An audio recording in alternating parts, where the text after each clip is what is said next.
तो दोस्तों, आज हम पढ़ने वाले हैं वर्ग 10वां के हिंदी के काव्य खंड से अध्याय 8, जिसका नाम है एक वृक्ष की हत्या।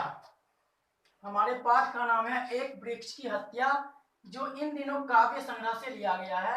यह बहुत ही चर्चित काव्य संग्रह है जो परीक्षा में पूछे जाते हैं कि एक वृक्ष की हत्या यह किस काव्य संग्रह से लिया गया है। तो यह इन दिनों काव्य संग्रह से संकलित है। इसके रचनाकार कुंवर नारायण जी हैं। एक वृक्ष की हत्या, इसके कवि कौन है? कुंवर नारायण जी, जिनका जन्म 19 सितंबर 1927 ईस्वी को कब हुआ? 19 सितंबर 1927 ईस्वी को कहां पर?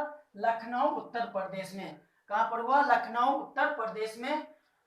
और ये अपने कविता लिखने की शुरुआत लगभग 1950 ईस्वी में किए। ये कविता लिखने की शुरुआत कब की है?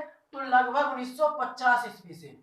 इनका मुख्य रचना चक्रव्यूह, परिवेश, हम तुम, आमने सामने, इन दिनों, और ये जो मेरा एक वृक्ष का हत्या है, ये कहां से लिया गया है? इन दिनों से। जो इन दिनों है एक काव्य संग्रह है जिसमें विभिन्न प्रकार के प्रकृति से संबंधित कविताओं का संग्रह है। आत्मजयी, और इनको सम्मान क्या क्या मिल चुका है? तो साहित्य अकादमी पुरस्कार इनको मिल चुका है, कुमार आसन पुरस्कार, व्यास सम्मान, प्रेमचंद पुरस्कार, कबीर सम्मान, लोहिया सम्मान आदि सम्मान से क्या हुए? सम्मानित हो चुके हैं। हम फिर से देख लेते हैं, क्योंकि कवि परीक्षा से बहुत सारे ऑब्जेक्टिव प्रश्न पूछे जाते हैं।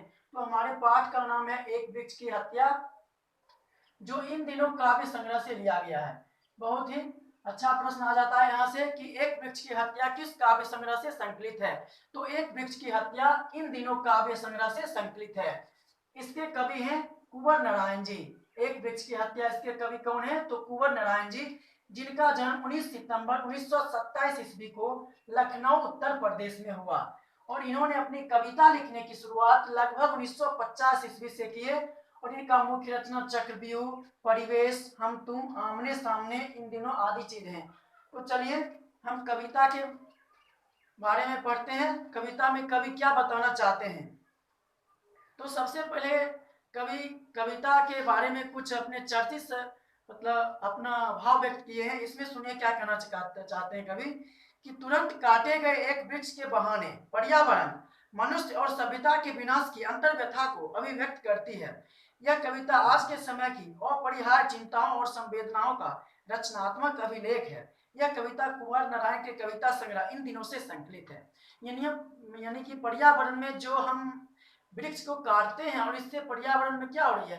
क्षति पहुंच रही है। इसी के बारे में कविता में बताया गया है। तो एक वृक्ष की हत्या सुनिए।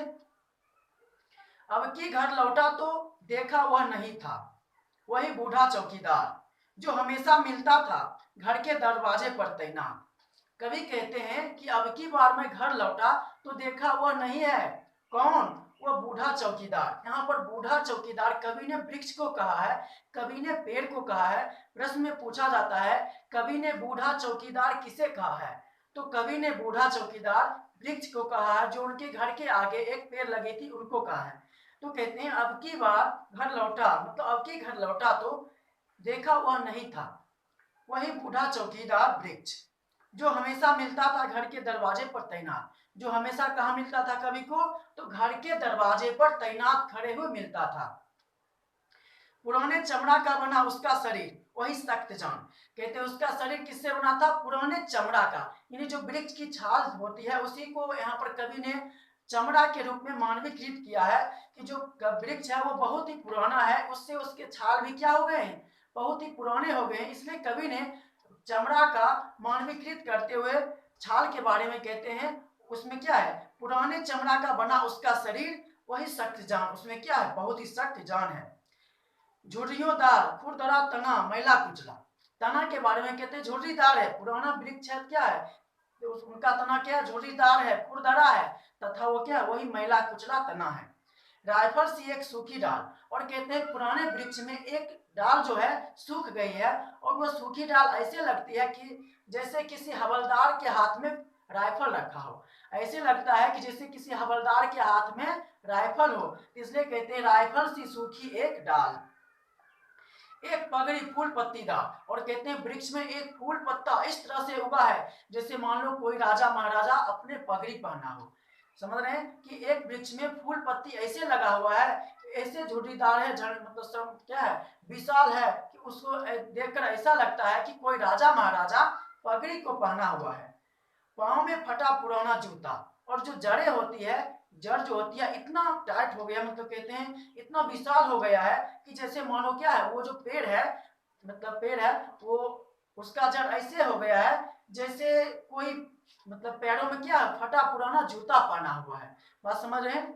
चरमराता लेकिन अक्खर बलबूता, कहते हैं वो चरमराता है, हवा चलने से उसमें चरमराहट की आवाज आती है, लेकिन उसके पास अभी भी क्या है, अक्खर बलबूता है, यानी बहुत ही अत्यधिक ताकत है।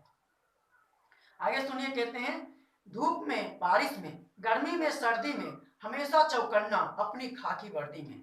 खाकी वर्दी मतलब पुलिस के बारे में कहते हैं उसका जो वृक्ष का है जो है वर्णन चौकीदार के रूप में किया गया है, एक पुलिसमैन के रूप में किया गया है, जो घर का सुरक्षा करता है, कि जिसके पैरों में क्या है, फटा पुराना जूता है, और जिसका पुराना छाल है, जो पुराने छाल से बना हुआ है, लेकिन उसके पास बहुत ही अत्यधिक क्या है, ताकत है, और उसकी क्या है, एक डाल सूख गई है, सूखने से ऐसा लगता है कि जैसे उसके हाथ में क्या है, बंदूक है, राइफल है, और माथे पर पगड़ी पहना हुआ है, ऐसे जैसे लोग झुर्रियादार क्या है, अनेक कुलपत्ति है। यानी धूप में बारिश में गर्मी में सर्दी में हमेशा चौकन्ना अपनी खाकी वर्दी में, अपने वर्दी में, वो किसी भी मौसम हो, चाहे धूप उगे, गर्मी हो, सर्दी हो, कोई भी मौसम हो, वह वृक्ष उसके घर के दरवाजे के सामने क्या होते हैं, अपनी खाकी वर्दी में हमेशा चौकन्ना रहते हैं, ध्यान दिए हुए रहते हैं।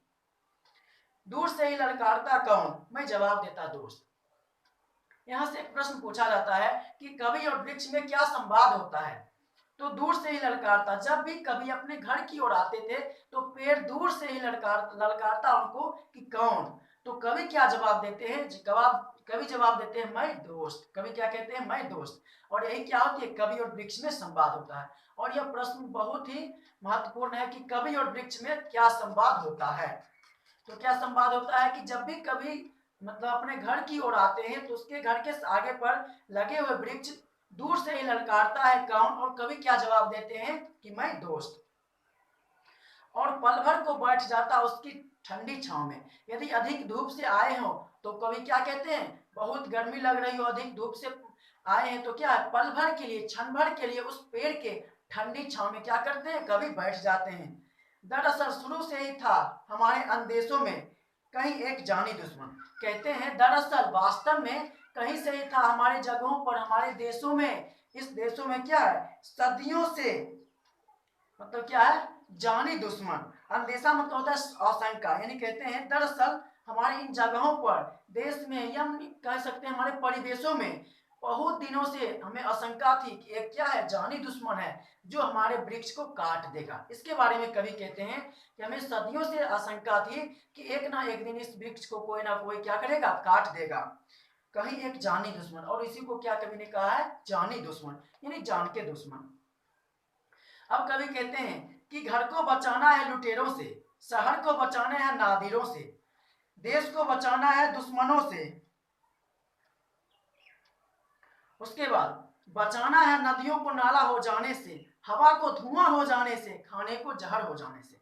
कवि कहते हैं कि यहाँ पर जो वृक्ष का जो कटाई हो रहा है, तो वृक्ष को काट दी गई है। वो जो कवि के घर के सामने जो वृक्ष लगा हुआ था, उस वृक्ष को किसी ने काट दिया है, और इसकी आशंका कवि को बहुत दिनों से है, जिनको कवि ने जानी दुश्मन बताया है। और कवि कहते हैं कि वृक्ष के कटने से हमारे पर्यावरण पर दूषित प्रभाव पड़ता है, और इसका प्रभाव क्या क्या हमारे सामान्य जीवन पर पड़ता है। तो कवि कहते हैं कि घर को बचाना है लुटेरों से, कि घर को बचाना है लुटेरों से, शहर को बचाना है नादिरों से।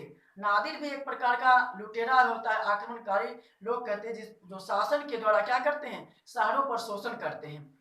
और देश को बचाना है देश के दुश्मनों से, देश को बचाना है देश को दुश्मनों से। और क्या कहते हैं, बचाना है नदियों को नाला हो जाने से, हवा को धुआं हो जाने से, और खाने को जहर हो जाने से। कवि कहना चाहते हैं सामान्य अर्थ में कि यदि हम इसी तरह से वृक्ष को काटते रहे, पर्यावरण के साथ खिलवाड़ करते रहे, प्रकृति के साथ छेड़छाड़ करते रहे, तो क्या होगा, एक ना एक दिन क्या हो जाए, ये जो नदी है नाले के रूप में बहेगा, गंदा जल इससे बहेगा, हवा है क्या हो जाएगा, धुआं बन के रह जाएगा, और खाना है वो क्या हो जाएगा, जहर बन जाएगा। इसलिए कवि सामान्य तौर पर कहना चाहते हैं कि अतः हमें प्रकृति की रक्षा करना चाहिए, हमें पेड़ पौधों को नहीं काटना चाहिए। आगे कहते हैं बचाना है जंगल को मरुस्थल हो जाने से। कहते हैं कहीं ऐसा ना हो कि इसी तरह से हम पेड़ को काटते रहे तो निरंतर, तो एक ना एक दिन तदोपरांत क्या होगा, जो सारे जंगल है मरुस्थल बन जाएंगे, सिर्फ बालू ही बालू, रेत ही रेत नजर आएगा। बचाना है मनुष्य को जंगल हो जाने से, और बचाना है किसको, मनुष्य को जंगल हो जाने से। अर्थात जंगल को काटते काटते मनुष्य कहीं खुद ना जंगल हो जाए, यही कवि कहना चाहते हैं। तो इसका समान भाव क्या था, हम समझ गए।